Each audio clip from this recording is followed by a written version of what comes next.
Welcome to Getting Real with the Costas. This special episode series will be an exclusive. Here, both me and my wife talk about the ins and outs of running a business, being married, developing our money mindset, our polarizing family dynamics, and taking big risks in our lives. You may have always wondered what relationships we have with our friends and family. How can we actually balance our work and our life routine?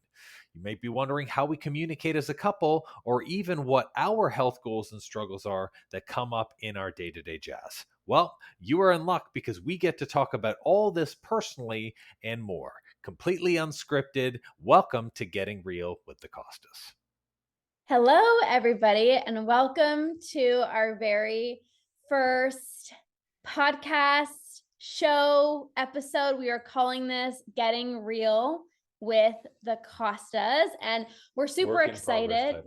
Yeah, work in progress. That's what we have for right now. But the whole reason that we wanted to do this whole episode of Getting Real with the Costas is because, I share so much information on binge eating coaching. Andrew talks so much about hormone coaching on our podcast. And, we are seen as those experts in our field, but I think it's really important to see more of like who we are. We really want to show kind of behind the scenes. We want to talk about everything and anything. Like there's literally not going to be anything off limits, hence the name Getting Real with the Costas. Like we're going to talk about finances, health, relationships, family life, current health industry topics, our opinions and values on certain things. I think this is just, we're going to have a real honest conversation, and we're going to be doing this every other week as of right now. So just kind of twice a month, we're going to have these real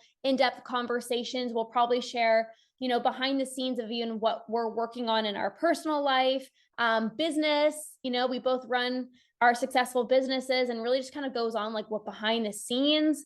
So yeah, we're really excited to connect with you guys further and just get to know us a little bit better. Yeah, I think a big thing too, and our inspiration behind this is we have so many powerful conversations, whether it's on walks with each other, coming from car drives especially, where just from questions from family members and friends and trying to help other people, it really sparks these big conversations that if people could hear them, it would save you a lot of time, a lot of effort. You would be able to learn as well because people often look at us and it's easy to be like, oh, they've gotten so far and they're so young, how did they do it? Like, we're not super special people, we don't have a magic formula for this. It's really how we make decisions on a day-to-day basis and what we value, because what we value and what we choose to spend our time on is ultimately what grows and what flourishes in our life. So we thought for to ourselves,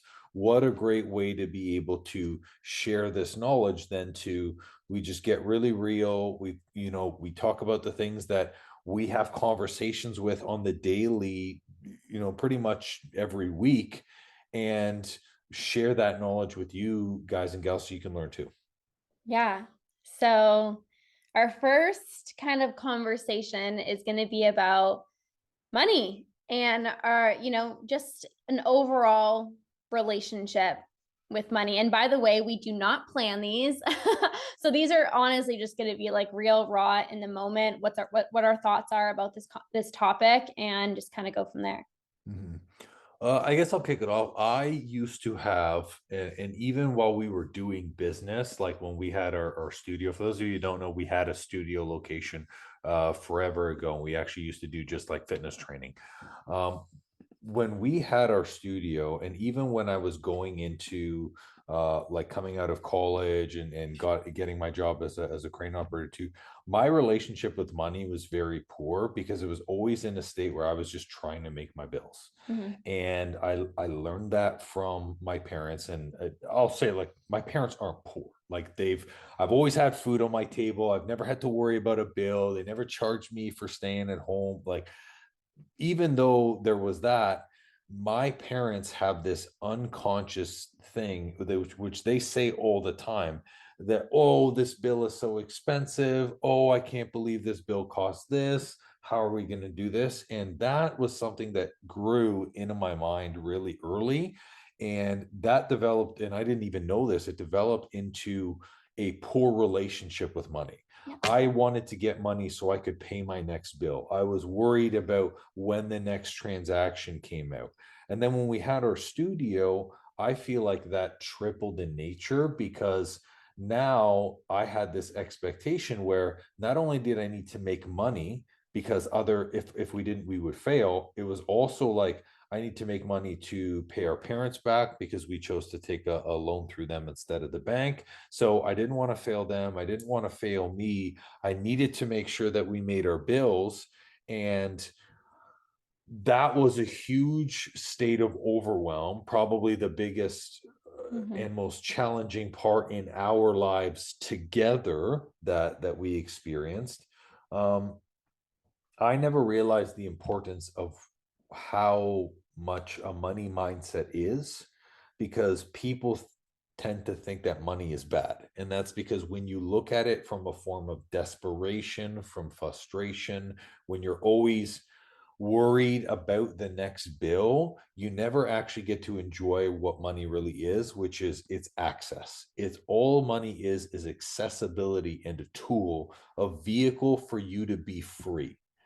And I think I started to realize that, well, really two things. It was the in between for when we were switching online, but then also as well when I was working with that content coach Courtney, right? And she gave no fucks about money whatsoever. Like it was just, I don't even think she paid attention to her account.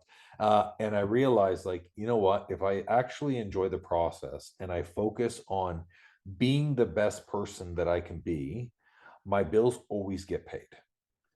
And to this day, as much as and of the two of us, I definitely the worrier for sure. I'm always, Which is so weird because I used to worry about absolutely everything. And money for me personally was like the one thing that I never worried about money. Heck, for the longest time, you guys, like I didn't even have a credit card. it was so when she met me for the longest time. So we went to, I think it was something for the studio or whatever. We had to go get this loan, right?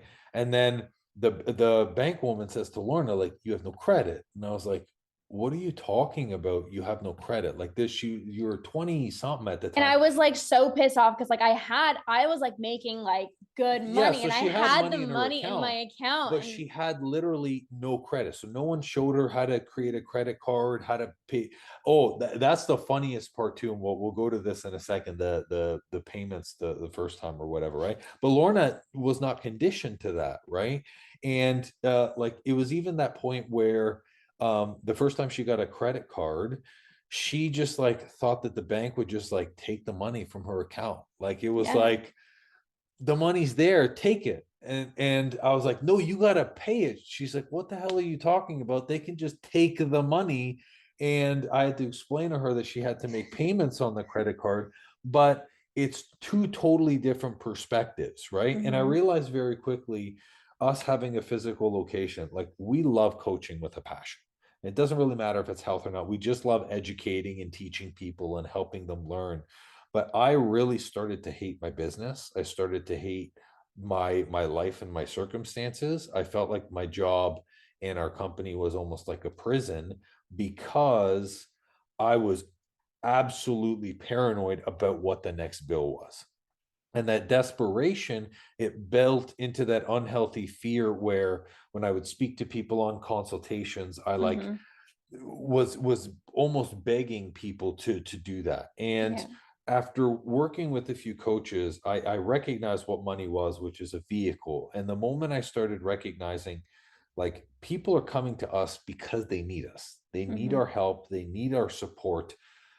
When someone comes with a need, I don't beg. I'm not the one who's asking, right? Like it's a need, and that's when I recognize I'm just going to show up and I'm going to do my best to help this person. And the money came, and it always came. Don't get me wrong, of course, we had to do the shit required for the money, but I recognized very quickly that money is a tool, and you can't be afraid of money. You have to go after it and of course put in effort, but you don't have to be obsessed, because at the end of each and every month, it always works itself out. You can always work to get money back. Mm-hmm. Yeah. And I think, you know, for me, like, I think I was almost on the other side of the spectrum where you were like really anxious and worried about money all the time. And for me, I felt like I almost was just complacent with kind of like where I was at, because like I never had to really worry about money. And I think for me, it was a lot of like, I don't need a lot of money. Like that was really my mindset. Like even when I started, you know, our coaching business like online, this is when I was like a fitness coach and a health coach, you know, I was like making like decent money, and I felt like I couldn't reach a new level in my business because I was like, I don't need more money. Like I want more clients and I want to make a bigger impact, but I don't need more money. And I remember having that conversation with you, and it was almost like, you know, at the time we were living with our parents. Mm-hmm. So, you know, we didn't have a mortgage. You know, obviously you have your standard payments, but like, you know, we were able to make our payments. And I was like, I don't think like I can even like reach that next level, because I don't desire like this fancy car, and I don't desire like living in a mansion. I don't, you know, desire like red bottom heels. Like, you know what I mean? Like that's not who I am. I'm such a simple person. So for me, I think like I kind of had a warped mindset or relationship with money as well too, because like I just saw it as like, the more money I make, like the more things that I can buy. And like, that wasn't really like a driving factor for me. But when really it's like the more money I make, it's like the more impact that I have on people's lives. And also like, you know, to help family out, and, you know, to give to charity. And, you know, like we always say, like, we want to like give back to our family. And like, there would be nothing more that I'd be more than excited about is like, you know, giving back to our parents in like such a big way. But I was so blocked from that because I just thought the more money I make, then the more like things I would have. And that was never a source of like inspiration for me at all. I think both like your parents and me, we also did you a disservice, because like I'll speak from my place. Like I was like, I'm the guy, I should take care of the finances. I never showed you the bills. I never showed you the expenses. We didn't really, because I didn't want her to worry about the stuff that I was worrying about. So I was like, I'm just going to take it over. But then I literally, like, you'd be so stressed out, and I'm like, everything's fine. Like, we're doing so well. And then like it was crazy how when I would show her these numbers, right? Like at the studio, and people don't understand that a physical location and we can literally be paying open rent. about everything. Yeah, absolutely. A physical location and paying rent is fucking expensive. We had a facility and we would make $30,000 in a month, and people are like, oh my God, $30,000. Yeah, but if you have $28,000 of bills, you made $2,000. You didn't make money. And a lot of people just thought that like the facility didn't cost what it did, but by the time you go through payroll, through cleaning supplies, making sure that you're of course paying yourselves, and you know, for a long time I didn't pay myself for years. Or for, I think it was close to 2 years before I started taking paychecks, because you're always having to reinvest that money to pay off another bill or to do something else, right? And at the beginning, you know, one thing I'll tell you guys is you got to be open with your partners, and you have to be open and communicate about money. There's no shame in where you are financially. It's because if people don't know, there's no way that they can help, right? And then so that doesn't help, right? And then another thing is like your parents, in an effort to help you because they really wanted her to focus on her business, your dad was like, I'll set up the auto billing, the payments, whatever. You don't have to worry about that stuff. Hence I don't know that I need a credit card. So everything was either e-transfer or automated, and you didn't know your expenses at the beginning. You didn't really know what was coming in and out. You were just like, the shit gets paid and my car is still in my hands. And also, right? Like, I was never a spender. Like, I literally, even like shopping, I would go like once a year. I would counter that. Hold on. Hold on. Like I would like literally go shopping like twice a year and drop like $1,000 or $2 and like that's it. Like then I'll be fine. But then again, I will literally spend like $40,000 on like a coach. Like Yeah, that was the one thing where we really had conversations, is like a lot of people in life, okay, and I was bad for this too until I started tracking the numbers. People are like, I don't spend any money. yeah, it's true. Numbers don't lie. And if you add up all the tallies, we do, and we did that, when we were at the studio, we had this, I think was this Starbucks? I don't know. There was this conversation, whatever we had in the car. It was definitely where Starbucks because the studio was like it was at this part where it was a do or die, because I couldn't keep putting in the hours that I was doing, and I was like, what the fuck are we doing with this? We either have to do it or go through or move through. Just And background as well too. Like I was doing my own online business while working at the studio, and then you were still doing like in-person training.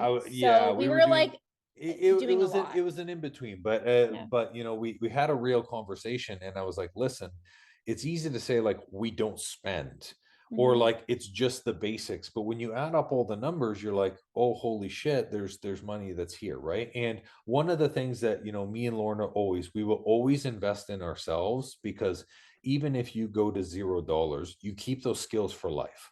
Like me and Lorna know how to go and make like a six-figure business very, very easily. It's not hard to get $8,000 to $10,000 a month.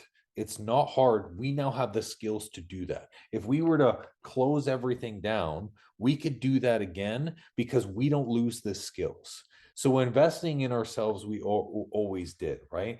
But there's a point at which people sometimes over leverage themselves. And that's where you have to say to yourself, does this make sense right now? Right? Like I can't just go out, buy a Lambo, and then not have money for food. It doesn't make sense. So that's where a little bit of the practicality came. But for me, that practicality came because my parents, for me, I'm my family, I have one other brother besides myself. My family, they didn't have enough to put me through college. So when it came to college, they were like, we don't have any money for you. We were just paying the bills. That's all we could do. So I had to work to put myself through college. When I got my first car, they were also like, we don't have any money to help you out. So I had to work, scrape my money together to buy a car. And then when my father's car broke down, I actually had to give my first car to my father because they couldn't afford to buy another one.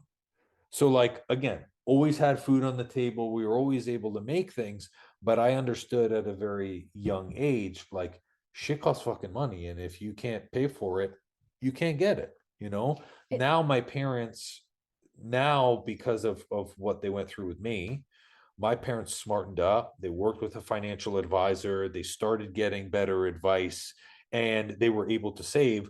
So they were able to pay for my brother's school. So they were able to buy the car for my brother at first, right? But that's where and it was unhealthy at that time, but it's what it got me through, that do or die mentality with my finances all the time. But it's so crazy how like your upbringing does impact you, because like for me, like my parents paid for my schooling. Like I didn't even have to think, like I didn't even have a job.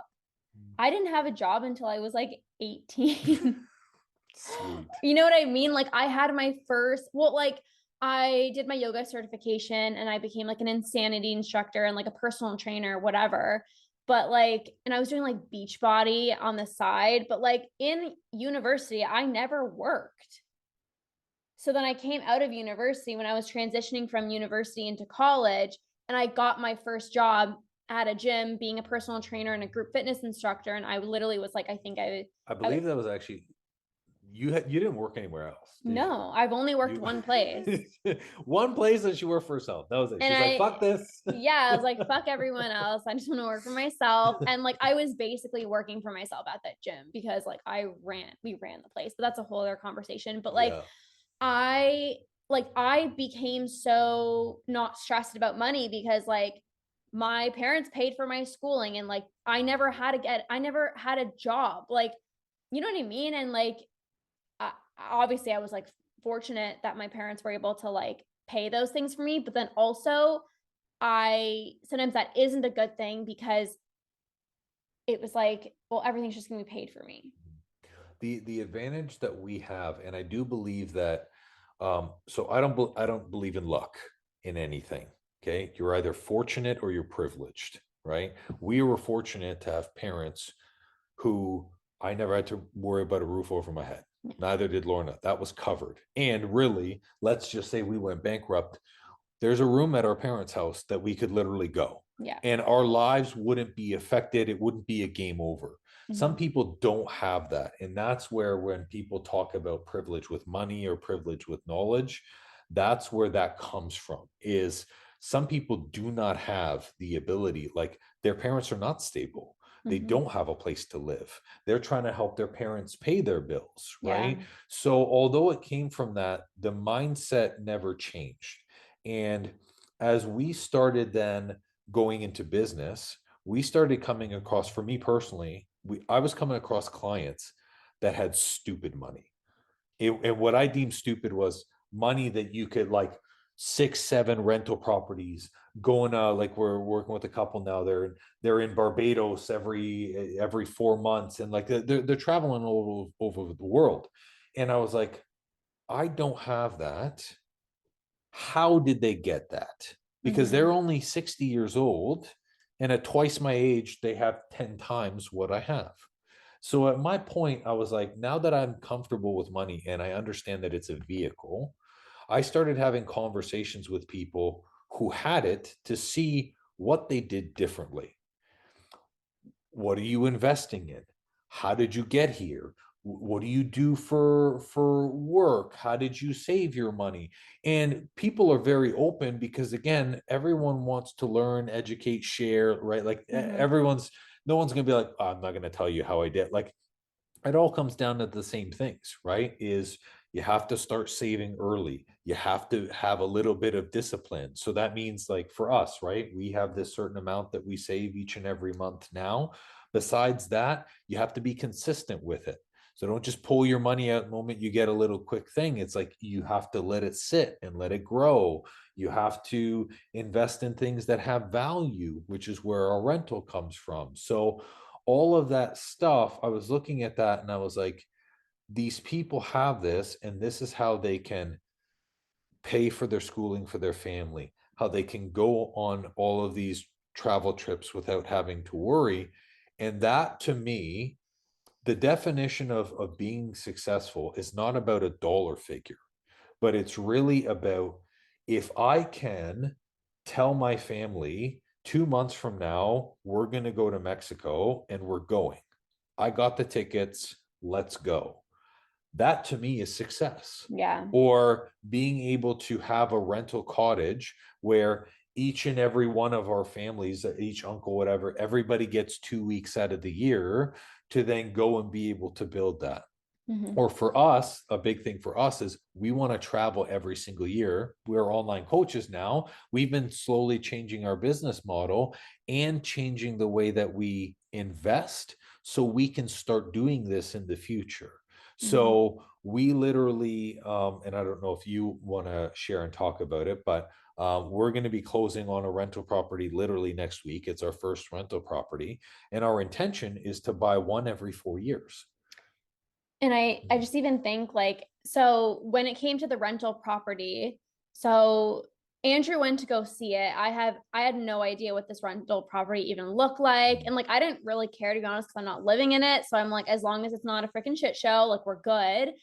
But I think still, like, the same thing is happening from when I was younger. Like, I didn't learn like the behind the scenes stuff. Like, you're really working with the bank, and like you're working with the mortgage Oh advisor. God, it's a mission. Right. But It's a like mission. I just kind of am like, I don't really care, but I should really get involved and like learn, because God forbid, like I wouldn't know anything. One thing that and when you talk about, God forbid, I've almost wanted to create like a video series, like in the event of my death, and then just have videos explaining everything, because I'm like one thing I will say now is you are very financially literate now. So like I know for a fact you can look at our accounts, you can make the decisions, you I have the can. no, like you have the ability to track now, right? Yeah. And like 4 years ago, I would be like, no. Yeah. But you have the ability to do that now.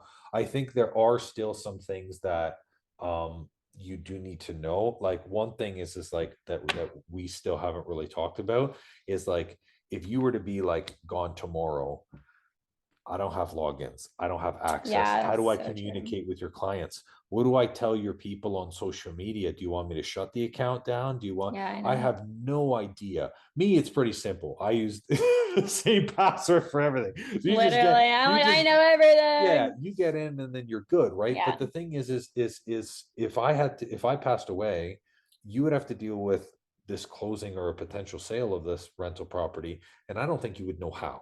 I wouldn't Now, know I'm how. fortunate. I would figure it Yeah, out. we are Like, fortunate that and one thing which is also what we've learned through this process is your value and your richness is actually coming from your network, not how much money you have. yeah, When they say your network is your net worth, we have incredibly powerful clients. We have incredibly powerful and financially literate connections. friends. We have really, really great business connections Mhm. that on the drop of a hat, in unison, she would be supported. I would be supported. We're there. And Mhm. that's where the real value lies. That's why money is almost just like a trade of a good. You have it, you can get it. It's accessible. But relationships, conversations, that's where you need to have your real investment in make. Mhm. Yeah. I think even just going back to like just keeping this Mhm. topic on like money and stuff, like complete side note, but it's just on my mind. Like being surrounded by, the clients that we coach that are really successful, or like the friends that we have that are really successful. It's like, or even like, I follow a bunch of like different business coaches, and I think it's so easy to like compare, where we're at, and like we're young, like we are Oh young, yeah, you know what I abnormally mean? young for where we are. Absolutely. And financially, like we're doing well, but like when we compare ourselves to like these people who are like 50 or like 60 years old, like 20, 30 years older than us, like it can feel like we're not we're not there yet, and like I feel like we're always in this like rush of like It I want to use my brother's example. I My know. brother, he's the funniest guy, and hopefully, actually, with the Costas, technically, we could have any Costa on this podcast. By the Great. way, you're Well, like, that means it's yeah, your family. huh? What the heck? How about me? It's a you put the name right, but so my brother does this thing. So I have this, and I think we all do, right? We all like to vent sometimes, right? So my brother was in the car and he was talking about some frustrations and stuff, and I vented and I was like, "Listen, man, like it's hard. Like we had a $5,800 credit card bill that I had to pay last month, right?" And my brother literally turns to me and he's literally like, "Are you stupid?" He's like, you literally are complaining about paying a $5,800 bill. So then he makes jokes like, I had to cancel my massage so I could do this So I appointment." can And go to my yacht and yeah. go check on my second property. And that's the thing too, right? Is like, and that's where Lorna's referring to, right? Is oftentimes we get this comparison mentality, right? Mhm. And it's easy to like look at our friend, like, I mean, you worked with a coach who, what, she had like $100,000 a month or something like A that, right? million Or dollar sorry, month. $1 million month, low key, So right? yeah, We're like here we, nowhere near fucking this there. person, like my coach that I hired, it's like she's making like $1 million per month. And then like we're doing well in our business, but it's like compared to that, it seems like peanuts. And it's really finding that balance between like obviously being super grateful for, like since this conversation is on money, like how much money we are bringing in based off of our business, right? And like being able to like work for ourselves, the fact that we can go on walks when we want, we can, drive up to our parents' house whenever we want. Like the fact that we're like bringing in the amount of money that we are and like doing what we love, and it honestly doesn't feel like work. But then also to be like, oh, like this person just made $1 million per month. So like my celebration, and I'm like, it doesn't seem, you know, It like almost as encourages you significant. to think bigger. Well, that's just it is really that fine line of like, okay, well, that's what's possible, but then that can also make us kind of like, I feel like sometimes we're always like, but that's not good enough. That's not good enough, because of course we're comparing ourselves to people that are, you know, freaking billionaires and like, you know, making these like, you know, $300,000-$500,000 months. So it's like, of course you're gonna feel like less than, but like, you know, we really do need to even see like how far we've come, and like even, you know, at the studio, like what we were charging. Like I remember doing like an 8-week program for people, charging $160, and now like an hour call with me is more than that. Yeah. You know what I mean? So it's just even so funny how like, you know, our relationship with money has definitely evolved. Right. I think for me now, what my goal is now that I understand money's uses, the accessibility, the things that you get access to, the people's lives that you can actually fully change when you have money. My goal is to make sure that I'm passing my skills to our future kids, and really that I can show my current family what is possible. Yeah. Like, so when we had shown, so I remember, and I don't know if I told you this. So me and my dad's a crane operator, and we were just driving around. He went to go show me his new job site. So he's like, "Oh, come with me. I'll show you this crane." And all the cranes look the same. It's just a huge thing in the sky. You're like, "Oh, cool." So we were there, and he was talking to his foreman, and his foreman's like, "Oh, you work for yourself, all this other stuff, right?" And we had the studio, and my dad's like, yeah, you know, he works for himself, all this, right? And the foreman was like, well, how much money do you make, right? And I was like, well, I mean, because I used to be a crane operator, and that was a really, really good job, right? And my parents have this low key thing where they're like, they always downplay stuff, right? Like it's, they can never fully celebrate. It's always like, oh, you know, it's not a lot of money, all this other stuff. And I turned and I was like, well, we hit $1 million. And my dad was like, holy fuck, you made $1 million. And it's like, yes, we have made $1 million. And my dad goes, are you serious? And I was like, yes. And I want to be able to break the boundaries of what that looks like for my family, not in a dollar figure, but showing people financially what can be accomplished, because my family doesn't believe that those things and that accessibility is possible. Well, also, I mean, like, especially your dad is very old school. So, like, this whole thing of like starting our own online business and not working like a tangible, like 9 to 5 job. He tells me to quit all the time. Yeah, exactly. Right. It's like, even when we are doing well, it's like, but that's not a job, or you're always going to find clients, and like people just don't really understand. And that's why, like, that's also part of like why we shared about like our rental property, and you know, why we share these successes, to really show people like what's possible. Cause I don't think people understand like how much money you can really make, like doing what you love, or like going against the grain, and like, you know, doing something maybe unconventional, like starting your own business. And like, you know, it actually is a legitimate job. But it's so funny how like we're so aware now of like our money mindset, then when we're having conversations with other people and they're like, that's so expensive, or like, Oh, that's you're or like, oh, like, remember the blind guy? We had this yeah. blind guy in here. Okay. Who was Oh no, yeah, don't, sorry, yeah. not blind guy. We wanted to No. get Blinds like for the house. for the house. And he was literally like, so like there's like an upgrade, but like you don't really need the upgrade. Like you're gonna be fine without the upgrade. And we thought it was going to be like a lot of money, because like he was like downplaying it as if like, oh, like it's a lot, like you're probably not going to need it, like it's okay, you can do without it, like you don't need to go above and beyond.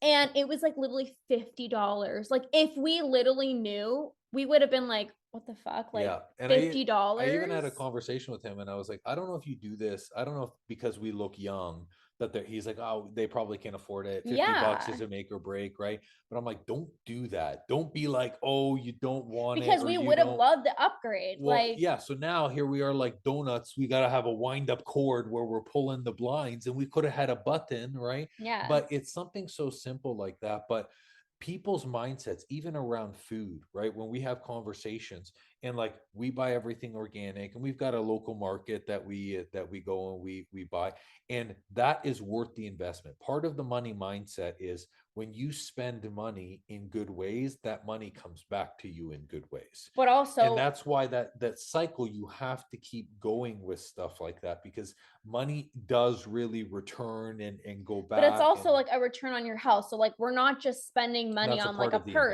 investment. Like, Yeah. I will always, like the other day, we bought like packs of meat or whatever. It was like well over $100. You know what I mean? But like I don't even think about that. I will go to the store and look at a t-shirt for like $25 and I'm like, that's too much.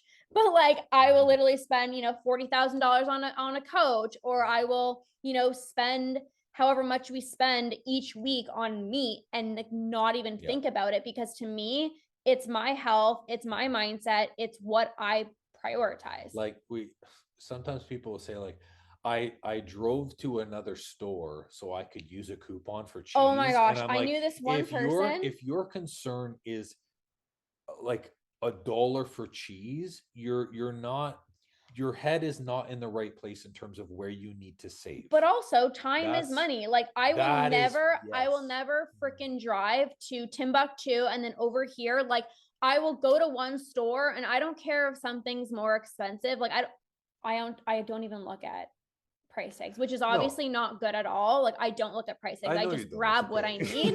Well, but like for me, again, like going I back to do. it, Don't get me wrong. I'm not stupid, right? You see a $20 block of cheese, an $8 block of cheese. I'm like, cheese is cheese, right? Like but that. But for stuff that's organic, that's yeah, what but we for do, me, right? like I don't even look at price tags because I'm like, well, I need the broccoli or I need Mhm. the almond flour or I need the grass-fed butter. So I'm not gonna like check how much it is. Like I've just never really done that. But like time is money. Like you driving to Walmart and then to here and then to here and then to here, like that's to me, I'm like, I would rather just go to one location, maybe pay a little bit more, but it's convenience for me. And that's what we're starting to recognize. Yeah. Like money is convenience. Like, hiring a coach, it's so much more convenient to learn the information than trying to like read this book and then listen to this one podcast and Yeah. then try to put the information together. That is Mhm. why coaching is an investment. Like it is not $5, it's not $10. Mhm. Like it is an investment because of the access that you're getting, like the access to the materials, the access to the coaches who's literally gone through what you're currently experiencing. They've gone through their own certifications, their own experience, like their own trial and error. So it's just easy acts, like here you go, here's the tools. Well, of course it's going to cost more than you trying to figure it out on your own. It might be less money, but it's more time, and time is money in my opinion. Yeah, I think it comes down to like there. I am a believer that there is a limitation to what you do yourself before you're like, I need to invest in the professional. And the the investment piece is when your expertise falls short, or when something could be a potential risk to you. Like a fine example is how many people do you know try to wire their own house? I would never attempt that. I could probably Wire? figure it out, literally put up pot lights, do whatever, right, in their own home. And it's like, sure, you could definitely go on Google, you could try to source the information like Lorna was talking about. But the issue becomes this: if you don't do it right, you've botched the entire lighting in your entire home. Now it's going to be more expensive for a professional to do it. And for me, I don't have the time, the capacity. I want to spend time on things that I love to do, which is why the investment piece is there. And I Mhm. see money as, and actually, a friend of mine, Wayne, he calls it the concierge of your life.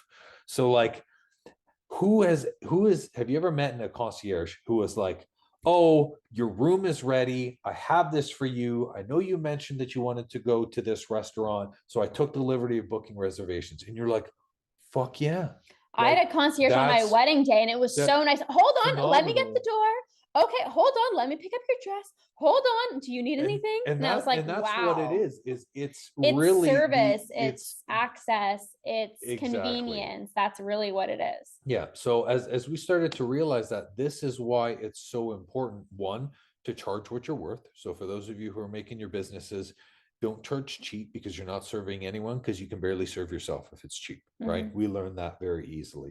But also as well to make sure that with an investment that serves you, you can now go and serve your family, serve your friends, make sure that you're helping people in need around you, right? Like me and Lorna now, we start going to charity events and little dinners and stuff like that because we can. And if we can help, we'll do that. And that's how we bring each other up. One thing I will say though, when it comes to money mindset and investing, is people believe that they have to do it by themselves. And that's so annoying to me. And like I look at different cultures, for example, like my background is Portuguese. And if you were to say, let's have 5 families go in together and we pool money to buy an investment property, the level of ego is so high that's not possible. They're like, nope, it's if I can't buy it on my own, I'm not going to buy it. And that's ridiculous because that means that your family doesn't grow with wealth. And that's how people stay at this lower level, whereas I have a friend and he moved well, this is a friend in high school, whatever. He moved in and him and his 2 uncles lived in the same house, so it's 3 families in one home. And once the mortgage got paid down, one uncle moved into another house and they started helping him pay his mortgage, and then they did the same thing with the third family. So now you have all 3 families working together to build each other's wealth. And that to me is like, that is the most common sense idea to continue to build money and help people beside you, right? Because it's like, for example, this investment property, right? We're fortunate that we were able to do it by ourselves, right?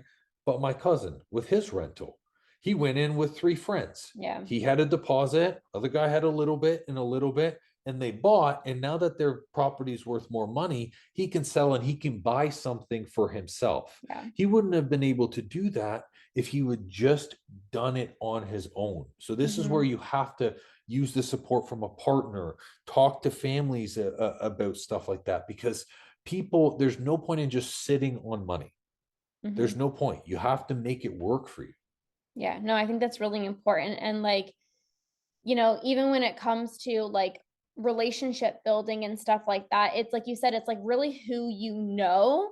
And like, I think for us, like especially when we moved here in Simcoe, like one of our biggest things was like, meeting new people and like networking more and like, having those really good relationships, because like you can do a lot of stuff on your own, but like with the help of like really awesome people, you can do, even better things. And I think it's just like a really, like, it's like an ego thing. Like even when it came to like the investment property, I was like, no, like the first one we should do ourselves.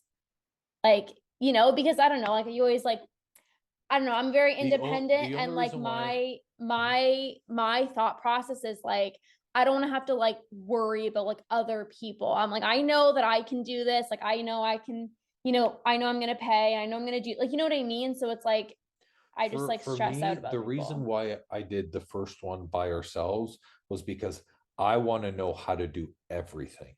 I want to be involved in every aspect. Yeah. In my opinion, whether it's your work, your job, your career, you should, like me and Lorna, know every aspect of our business. We know how to do everything. We don't do everything, right? Lorna has admins that do certain things, VA. or sorry, a VA that does certain things and stuff.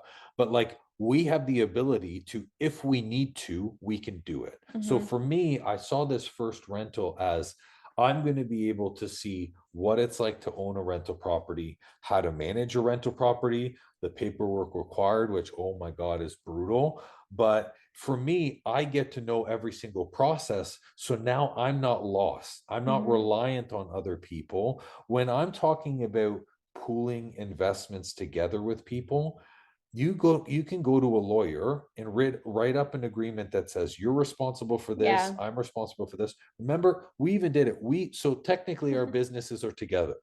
We were in a relationship, the same company, and we wrote up expectations for each other with a lawyer for business that we signed off on. Yeah. Not because I don't trust Lorna, but at the end of the day, legal documents, especially around money, are there for when people aren't friends. If you're not a friend with someone, And we were here are the literally rules like that we set, boyfriend and right? girlfriend at the time when we opened up Yeah, our fitness studio, you guys. insane. Like, it was literally insane. I had to Everyone's ask her like, father permission to start.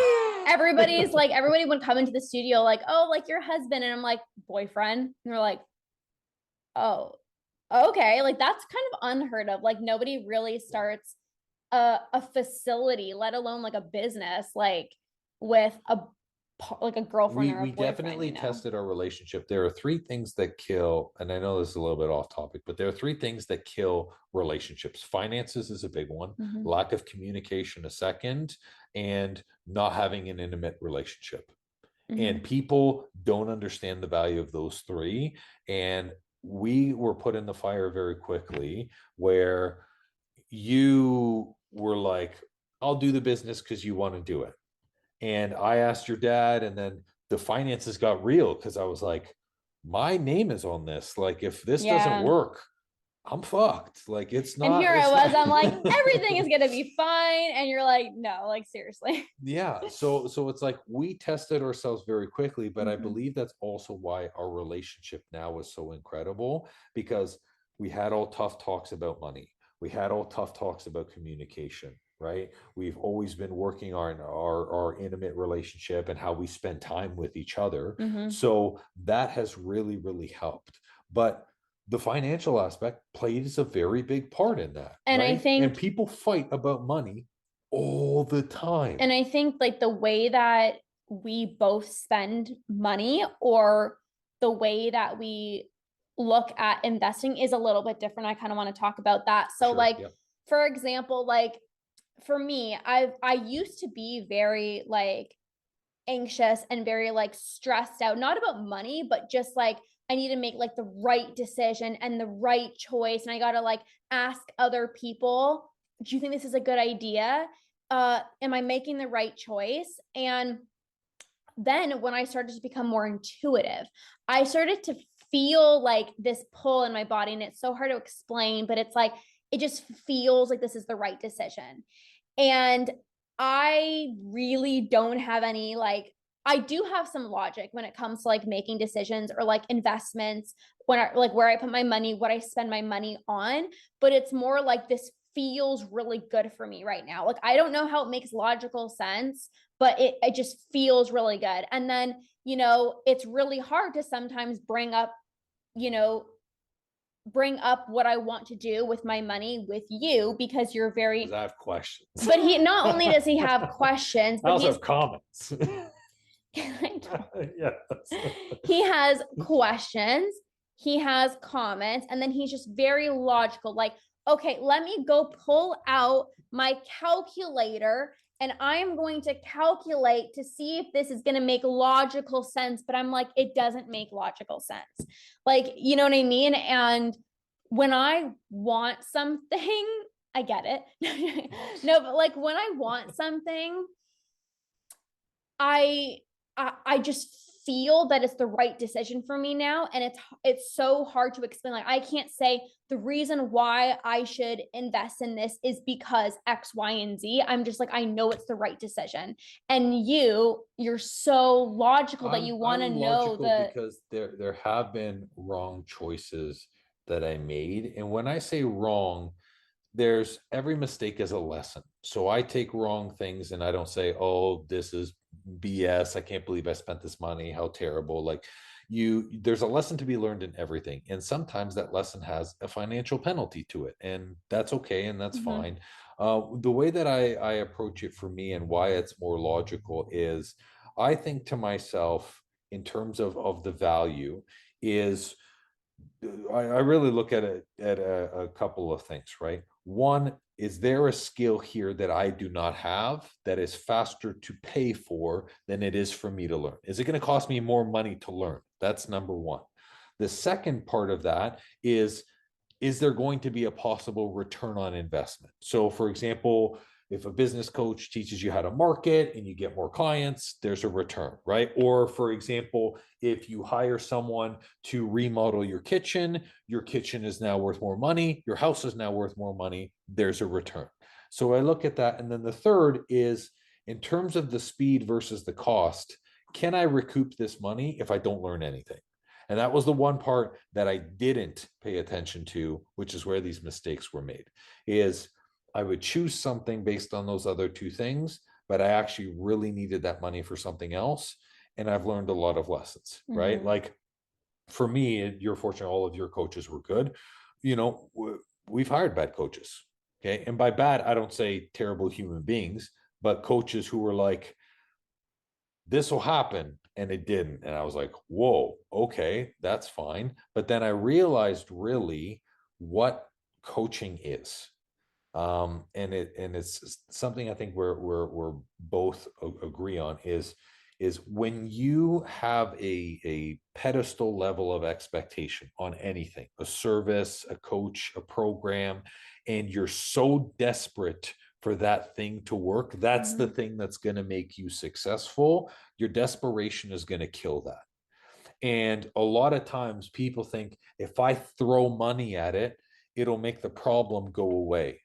No, you have to take time, you have to spend energy, you have to make decisions, and you have to make changes in yourself along with spending that money. So for me, the logical part of it, I've always been a more logical person, because I feel that men are kind of like have that fix it mentality, like how can I fix or support type of thing.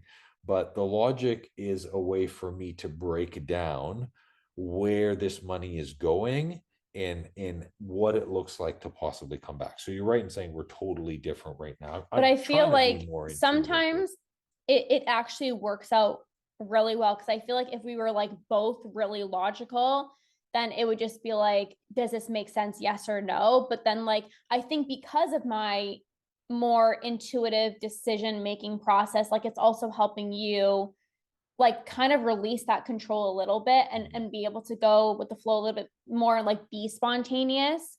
And like for me, I think also why I can just follow the pull is because I don't worry. Like I have so much trust within myself that even if it quote unquote doesn't make logical sense, like I trust myself to make it work regardless.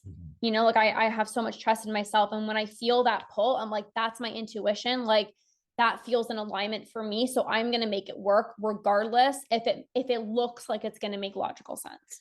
I feel like the way that we work well together is you're like, I have a dream, and the dream's like, and then I'm like, here's how to shape this dream. And then like there's a framework that goes into it. And then the framework is the few steps that we have to take, and the dream comes to fruition. Because if it's one thing that I will say is I've seen through when she talks about intuition, this trust, where she's like, I'm going to do this. And I'm like, how the fuck is that going to work? And then it just does. And I was like, okay, I guess it just does. You don't have to know every step But that's for every single thing. That's the thing. You just have to have trust. Yeah. And money requires a lot of trust. When you spend it, you trust that whatever you spent it on is going to do the job, right? When you hire someone, you're not like fucking watching over their shoulder. You're like, I trust you. This is why I've paid you, right? But like, and the same thing, just like when you pay, you trust, you must trust that you will be paid. That it's going to come to you, that everything in your life. I feel like this is like Andrew Costa's show. No, what do you mean? No. I'm sorry, I just get excited. I know, and you just keep talking, but it's fine. No, I just like, I think also with like being intuitive, it's like, I can't show you the end results. You're like, okay, well, if we spend this much and then we get this much in return. But I'm like, but I don't even know if that's going to be the end result. And it doesn't even matter about the end result. It's more about like me wanting to do this right now. That matters more than like, am I going to get the outcome? Because it's so much more than that. Like you said, like, investing in something, it's not just about getting the results. It's like even the fact that you like you spent that amount of money and you listened to your intuition and you felt that pull and you listened to it and you trusted yourself to make that big investment. Like I've learned so much about myself, even if I didn't get results in one area that I invested in. The fact that I chose to be courageous, I chose to be brave, I chose to commit to myself, follow through with my commitments, like that was the return on investment that I needed. Almost, like, you know what I mean? Mhm. Yeah, there are things that you can't, I think, not measure, but there are always unforeseen additional benefits that come with doing things, like following through. Whenever you set an intention and you follow through, you get the benefit of that follow through. And I believe that there are things, like you said, that you can't put a ticket value on. And there are some lessons in life, like I know, obviously you've done a lot of coaching work recently. There are lessons that you've learned in terms of the ceilings you've broken and stuff that are truly priceless. Like you can't put a value on like, hey, I've learned this. Yeah. Anything else we're going to talk about? Because I know obviously this is supposed to be like money related and like a relationship with money. Anything else? Yeah. I mean, I think yeah. Just even like talking about how much money somebody makes, because I follow a lot of business coaches and it's very easy for them to talk about, hey, like I made this much money each month. And I was just telling you, like, we've obviously had really big months and like milestones and stuff like that, and we've never really like shared it publicly. But I honestly like can't wait for that moment where I'm at like that place where I'm like so mind blown myself that where I can share it. And I think I'm going to be really scared to share that. But again, I think it's really important to talk about how much money somebody makes, and not in the sense of like, or like just sharing like a month milestone or something like that. Because again, like, I grew up and like I saw my mom as like a teacher, and like my dad had a standard job. Like nobody in my family really owned their own business. So I just figured like this is how much money like you're supposed to make. And like I would have never thought that I would ever be, making the money that I made today, because like I saw my parents and they did well, but it's like they made so much. So I'm like, okay, well then I'm going to make so much. Or like my parents live in a house like this. Okay, I'm going to live in a house like this. Or my parents are able to spend this much on groceries or what. Okay, I'm going to be able to spend that much. And it's like, I think it's all about like breaking those norms and like showing people what's possible. Like even my clients, I get messages from my clients all the time. They're like, wow, I'm so glad that you shared this milestone or how much you invested in a coach, because it makes me trust you so much more. Like I remember one of my clients, spent $13,000 with me, and then I shared that I had a $43,000 investment that I paid one of my coaches.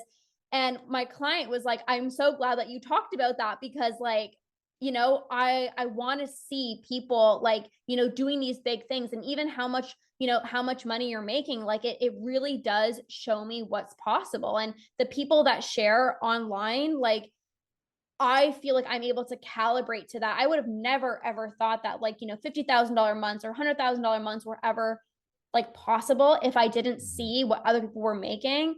And, I'm not saying it's like, you know, sharing like exactly how much money you're making, like in total or anything like that. But like sharing milestones, I think is, important. People here, well, I actually have a question for you on that, but I feel like people have this, at least in Canada and America, they have a large sense of ego when it comes to their money. Mhm. People are often embarrassed with their financials. It's probably why they don't speak to financial advisors. No one ever wants to show anybody the real truth, because then you have to admit that, of course, there's a problem, right? So I think that there's a large ego thing, which is why people are scared of it. My question for you is, when sharing, what is the purpose and the objective of the share for the value? So like we hit another super high month and you're like, hey, this is the highest month that we've ever hit. Why would you want to share that? Like I just said, like I have like literally like clients and other people messaging me, like even when I talked about like the rental property, they're like, oh my gosh, like how did you get there? Like, what did you do? Can you share more about the journey? Because like my husband and I are really interested in doing an investment property. So it's like, I think really the purpose of it. And again, I don't even know if I would, because again, there is still like, what are people going to think, even about the investment property, I was like, should I share this? Like, I don't even know. But I think for me, it's really, like I said, to really to show other people what's possible. I think I've worked with clients that hated their jobs and like worked for people that were like, it was a very toxic environment. And I have clients that want to start their own business and like want to do big things in their life, but it's like, but how is it possible for me? Or like, I don't know. And like, if they see me, somebody who they know and like actually worked with very closely, and they know my story of like where I was to see where I've gone, it's like, I know that person. It's not just like, oh, this person like started with, a billionaire family and like they've always had money. It's like, no, like we started, from the bottom and now we're here. Like, Oh, no, oh but my, we definitely did not start from the bottom. okay. Well, we started from the middle. Yeah, No, but you know what I mean. yeah, I Like, get it. The reason why I asked you that question is because I feel like a lot of people, in an attempt to make themselves feel better, like to share things. yeah. Like we all know that guy who's like, look at the Aston Martin in my driveway, right? I imagine that that's how pompous people speak. But where you're like, you're sharing the car with me because you're unhappy with something else, right? And a lot of people are, you know, sometimes overshare because they want to brag. And nobody, especially someone who's struggling financially, nobody wants to hear someone brag. That being said, I think both of us are in alignment where we both want our families to celebrate everything, because we're going to celebrate their successes too. But that's Right? another thing. Like Like, celebrating anything that your sister does in the future, anything that my brother does in the future. And if we don't celebrate our things, then yeah. they're not going to be encouraged to tell us about their successes as well. But I think too, like, even family, they're like, you don't need to share that online, or like, even with our rental property, it's like nobody needs to know about that. And it's like, I understand, but also like there needs like I'm a huge believer in like celebrating, right? And like again, like really just again showing people what's possible. I think that's if you have good intentions going into it and you're doing it for the purpose of other people. Hold your eyeball there. I know, and There, I got it. I got I it. know You're good. I have Huh? No, your eyelash was in my good. yeah, I know. Now you look beautiful. But yeah. Wait. I know. Okay. No, let me help. So There we go. Perfect. Fixed. But yeah, I think the money aspect is, money is energy. And if you have that positive communication, that integration with it, then money shows up positively and does positive things in your life. Where money is negative is when you're afraid of it, when you're desperate for it, when you feel like you can't get it. Then it's almost like this predator that lurks around and you're always worried that it's going to come up, right? yeah, well, like, and again, like you spend money and like money comes back to you. If you're like hoarding it and you're like, I have all this money in my savings and I'm never going to spend it, and you're in scarcity mode, then it's like money is not going to come to you because money has to like, it's like this ebb and flow, Absolutely. Right. Um, one thing that I don't know if you want to share, there are people, like, the reason why we are so open with our money, and we're also open to share our investments, and we're open to help other people, is because us in the past, like, there have been people in our lives that have not treated us well when it comes to money, right? Like, you had that one boss who, I mean, Fucked basically. me in the asshole. Oh wow, okay. Yeah, I don't know if you want to share that, or like. I'm worried that he'll eventually listen to this and fuck me again. uh. I love it. Hard or soft? Oh. Do you want to Oh, he fucking smashed me. What? I got fucked so hard. Oh my god. No. In a No. bad way. Like, he literally fucked me right now.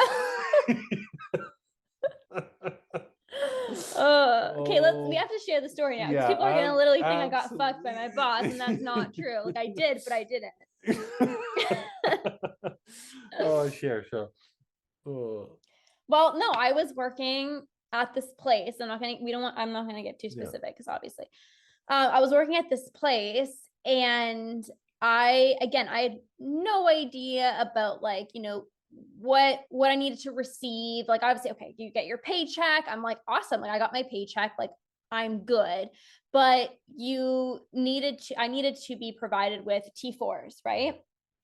And there were no T4s. Like, You might want to explain what that is for your American people. They don't have stuff. I don't even know. It's like end of the year tax forms that You need basically it in say order that you've made money. Yeah, because if you don't have a T4, like, okay, and this goes back to what we talked about at the beginning, how Yeah. like it showed that I didn't have any credit when I had money in my account, but like technically, because I didn't have these T4s, the thing that was It's like she never required made a pay. for me to say that I got paid, it showed like I didn't have like any money when I had like money in my account. So anyways, I had no idea that that was really important.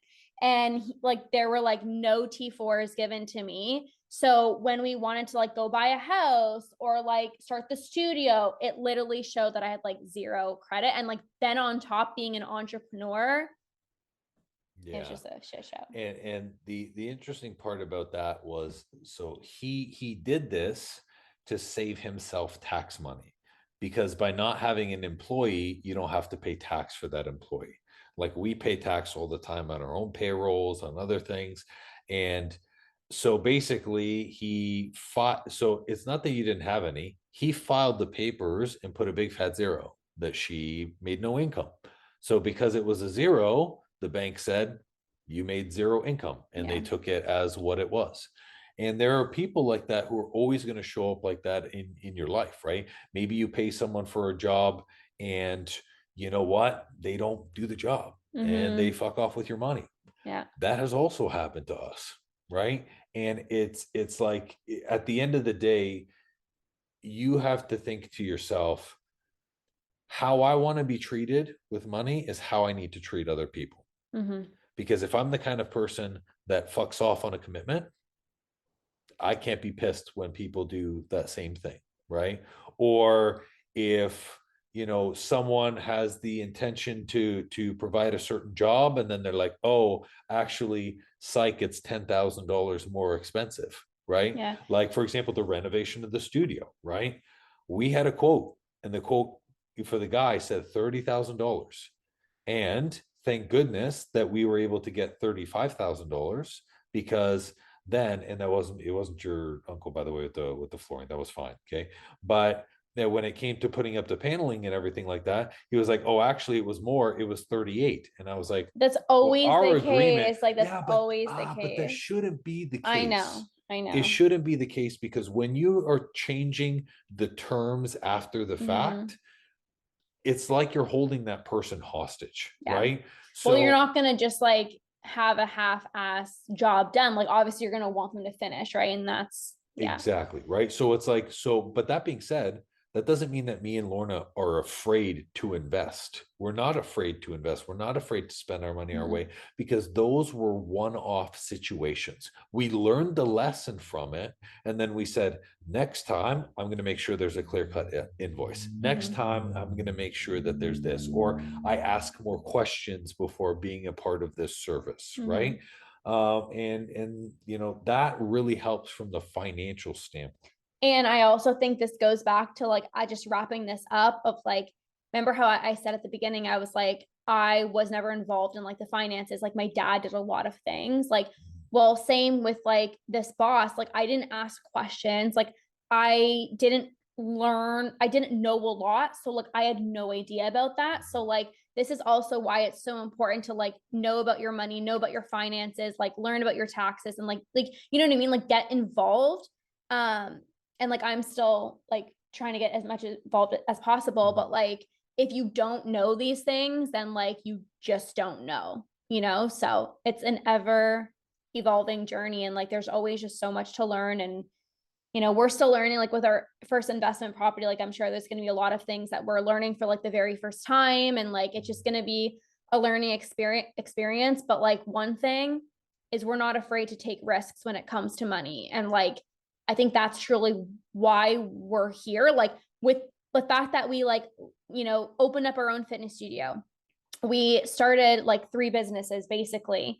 You know, we got our first investment property. Like there was like money involved, and a lot of money involved. And like we just always took risks. Like we had no idea if the studio was going to work out, if our businesses were going to work out. Like you don't know. But like we just took a risk, and like we just kind of like put fear to the side, and like just were courageous anyways, because like we know that the life that we want to live, and we don't let like money or finances hold us back. Like we just find a way to make it work. I agree. So moral of the story, don't get fucked in the ass by your boss, please. Or just be your own boss. That won't happen. Or like, there we go. Although I'm technically your boss. Yeah. Oh, so that means I can get fucked by my boss then?